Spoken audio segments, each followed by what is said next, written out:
We've definitely missed the window of good lighting. We got distracted by food and your hair, apparently. Well, you know, it's all about aesthetics, isn't it? Nobody's going to listen to what I'm saying. Is it though? So I might as well make sure my hair's good. So, you watched the VMA performance. Didn't we all? Yes, obviously. Had to go on Daily Find me a Motion, gal though. that didn't. Find me a gal that didn't. What did you think of it? What do you feel? How do you feel about Beyonce being a silhouette in front of neon lights saying feminist? I feel good about that because I feel like anybody should be able to stand as a silhouette behind any word and be like, I'm this thing. And most people should probably take it into account unless you're a close member of their friends and family who can be like, you're not really that, though, are you? I could stand in front of a thing saying chauvinist. Most people would be like, well, it's accurate. Congratulations. You know, if you say you are it, then you are. And it's a self-con... Yeah. So why do you think everybody's kind of lost their shit about Beyonce now being a feminist now?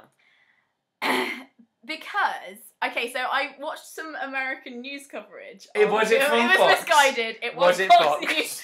So the word slut, or was it slut, or was it smut? Either way, they said it was smutty. Oh, so they're probably smutty. So like I'm going to give Fox News the benefit of the doubt. Yeah, I think Beyonce is a symbol in herself. She already stands for quite a lot, and most of that is empowerment. Some people have problems with thinking that feminism means empowerment, which it does and it doesn't. It means assumed respect. Yeah. So when you say empowered, you're going like, I am going to demand power right now. I am a strong, independent female. Yes. Which is good, but it's a reaction to the assumed, which is that women are weak. But then also, but the reason that like news corporations like Fox have reacted negatively to it is because they very much stand for the status quo, right? Yeah. And like the whole cause of feminism and like you've called it like fairness. Yes. I was going to say fairism.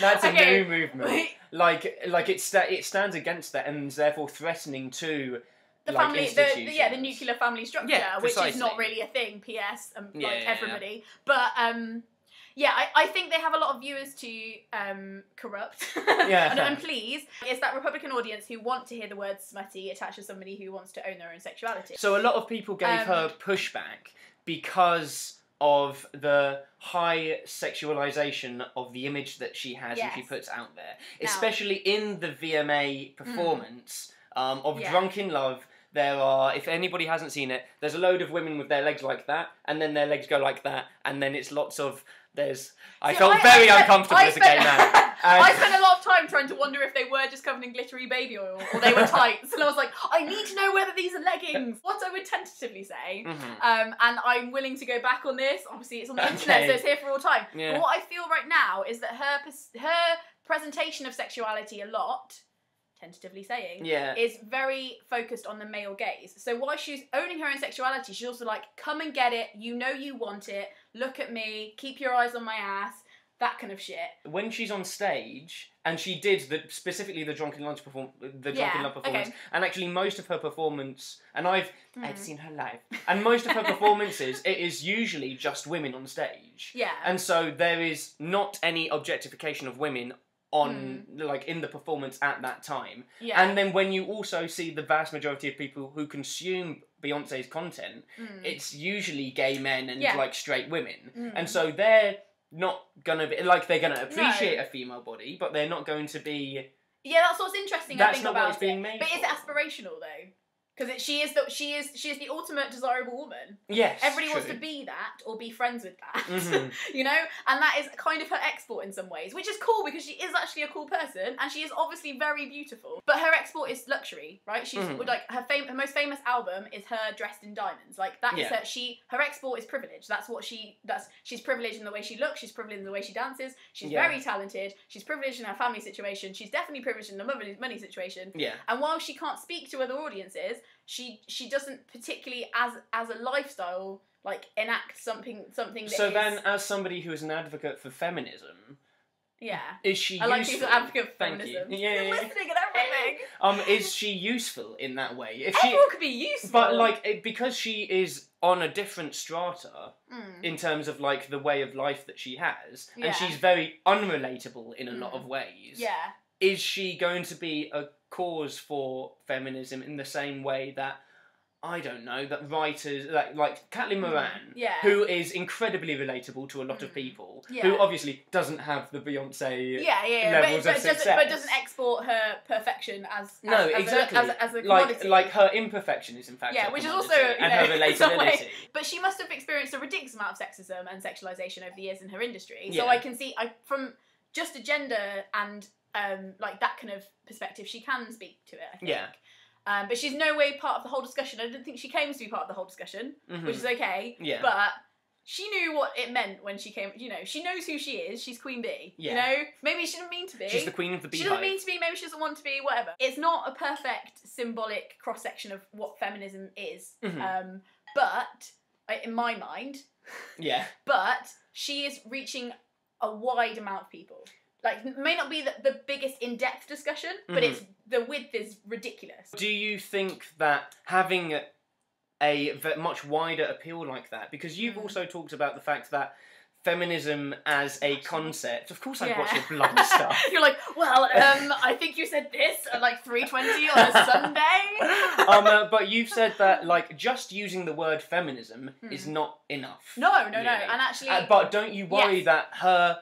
like, putting this out into the world, that's going to have a lot of young girls specifically, who I'm thinking about when I think about this. A lot of young girls are going to be like, oh yeah, I'm a feminist, and they have no idea what that actually means. Yeah. They don't know that that means being an empowered woman and saying no, and not having to do the...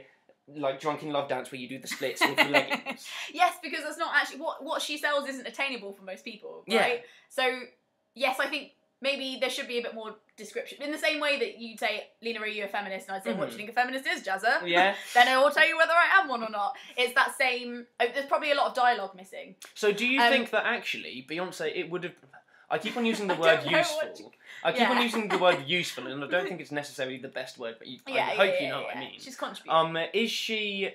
would it have been more useful for her to have rejected the word feminism and said, like, I am for women have been blah, blah, blah, blah, blah, but I don't necessarily identify with being a feminist? Do you think that that is something that could have probably helped more and created more understanding amongst her audience? No, because I think she'd further be perpetuating what most of the audience already believe, which is that feminism sounds really scary and bad. Yeah. Probably not going to do that. I probably would have stirred up an equal amount of debate. Yeah. And I would have supported her in some ways, because, as I've said, like, you don't have to use the word feminist all the time. People... and until very recently, until we had, like, the uprise online, feminism was so out of the mainstream. Yeah. And I guess we've kind of gone full circle now, no? Yeah, and I think it's that now it's a debate topic. It's not assumed though. Yeah. I think the circle has been completed. We're maybe like, it's a half moon kind of time. We're living in the half moon. If I'd have seen that when I was 10, I think it would have been really helpful. But it's not helpful to me now. Like, I'm really glad she did it. Because you're old and over it. Yeah. I'm not... I'm past that, man. It's not news now. But, like, it's revolutionary in the context she did it in. You know, if she'd come to my house and done that, I'd been like, preaching to the choir, mate. Thanks, G. Thank you for the 20-minute concert. You drank all my wine, and all you did was display the word feminist on my wall. And then dance. I'd have been like, this isn't for me, babe. It's not for me. But the people she was speaking to, they're not the choir. Exactly. You know, they're not the congregation. They're the people, you know, and she knows that. And we know that, and it's cool.